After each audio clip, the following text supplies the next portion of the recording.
सभी विद्यार्थियों के लिए सुप्रभात। मैं कमलेश व्यास, संस्कृत शिक्षक। आज आपको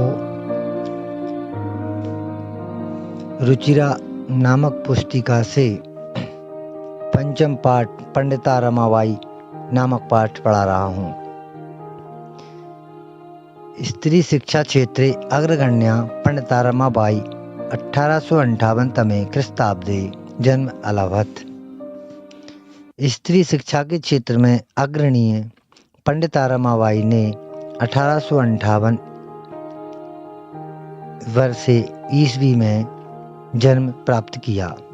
तस्या पिता अनंत शास्त्री ढोंगरे, माता चा लक्ष्मीबाई आस्ताम।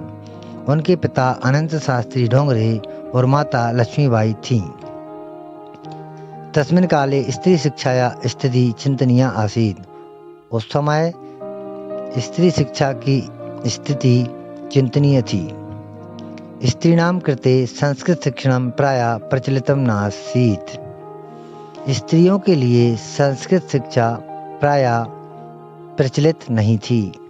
किंतु डोंगरे रूढ़िबद्धा धारणां परित्यज्य स्वपत्नीं संस्कृतम् अध्यापयत्।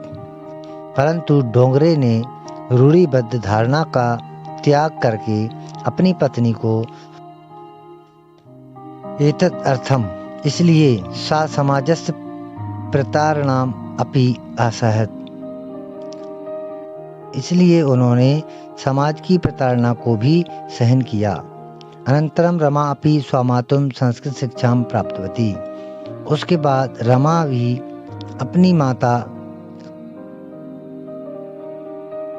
से संस्कृत शिक्षा रमा ने भी अपनी माता से संस्कृत शिक्षा प्राप्त की। कालक्रमेण रमाया पिता विपन्ना संजाता। समय के अनुसार रमा के पिता निर्धन हो गए। विपन्ना माने निर्धन। तस्या पितरौ ज्येष्ठा भगिनी चा दुर्भिक्षी पीड़िता दिवंगता। उसके माता पिता और बड़ी बहन दुर्भिक्षी पीड़िता, दुर्भिक्षी माने अकाल के कारण दिवंगत हो गए। तदंतरम रमा स्वज्येष्ठ भ्राता सह पदभ्यां समग्रम भारतम अभ्रमत। उसके बाद रमा ने अपने ज्येष्ठ भाई माने बड़े भाई के साथ पदभ्याम माने पैदल समग्रम भारतम अभ्रमत पूरा भारत घूमा। भ्रमण क्रमे सा कोलकाता प्राप्ता। घूमते समय वह कोलकाता को पहुंची। संस्कृत वेदेश्येन सा तत्र पंडिता सरस्वती चायति उपाधिभ्यां विभूषिता। संस्कृत की विदुषता के कारण वह वहाँ पंडित सरस्वती नाम से उपाधि से विभूषित हुई। तत्रैव सा ब्रह्म समाजेन प्रभाविता वेद अध्ययनम अकरोत्। वहीं पर उन्होंने ब्रह्म समाज के द्वारा प्रभावित वेद अध्ययन किया। पश्चात सा स्त्रीणां कृते वेदादीनां शास्त्राणां आंदोलनं प्रारब्धवती। उसके बाद उन्होंने स्त्रियों के लिए वेद आदि और शास्त्रों की शिक्षा के लिए आंदोलन प्रारंभ किया। 1880 तमे ख्रीस्ताब्दे सा विपिन बिहारी दासेन सह बीकापुर न्यायालये विवाहम् अकरोत्। 1880 ईस्वी में उन्होंने विपिन बिहारी दास के साथ बीकापुर न्यायालय में विवाह किया। सादेक वर्षा 1.5 साल के बाद तस्या पति दिवंगता, उनके पति दिवंगत हो गए अर्थात उनकी मृत्यु हो गई। तदंतरम सा पुत्र्या मनोरमया सह जन्मभूमि महाराष्ट्रम प्रति आगच्छत। उसके बाद वह पुत्री के साथ मनोरमा के साथ जन्मभूमि महाराष्ट्र वापस आ गईं। नारीणां सम्मानाय शिक्षायै च सा स्वकीयं जीवनम अर्पितवती। नारियों के सम्मान के लिए और शिक्षा के लिए उन्होंने अपना जीवन अर्पित किया। हंटर शिक्षा आयोग की समक्ष माने सामने नारी शिक्षा के विषय में सा स्वमतम प्रस्तुतवती। उन्होंने अपना मत प्रस्तुत किया। सा उच्च शिक्षार्थम इंग्लैंड देशम गतवती। वह ऊंची शिक्षा के लिए इंग्लैंड देश को गईं। तत्र ईसाई धर्मस्थ स्त्री विषय के उत्तम विचारे प्रभाविता जाता, वहाँ ईसाई धर्म स्त्री विषय के द्वारा उत्तम विचारे प्रभाविता जाता ऊंचे विचारों से प्रभावित हुए। इंग्लैंड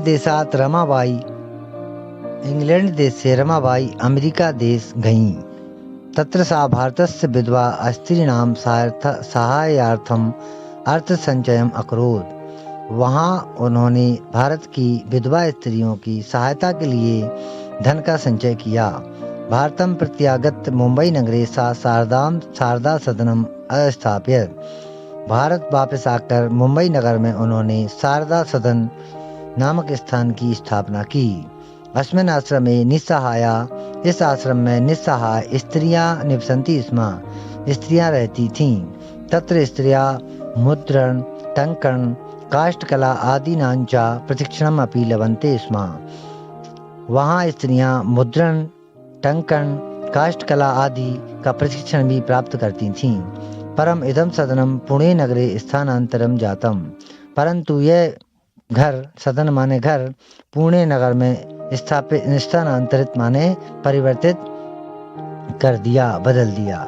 तथा पुणे नगर समीपे केडगांव स्थाने मुक्ति मिशन नाम संस्थानम तया स्थापितम। उसके बाद पुणे नगर के पास केडगांव नाम के स्थान पर मुक्ति मिशन नाम की संस्था उनके द्वारा स्थापित की गई। अत्र अधुनाम अपि निराश्रिता स्त्रियां ससम्मानम जीवनम यापयन्ति।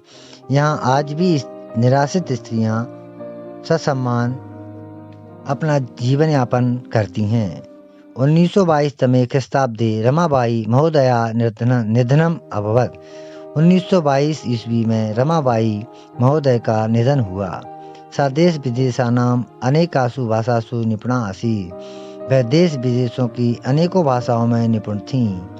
समाज सेवाया अतिरिक्तम लेखन क्षेत्रे अपि तस्या महत्वपूर्णम अवदानम अस्ति।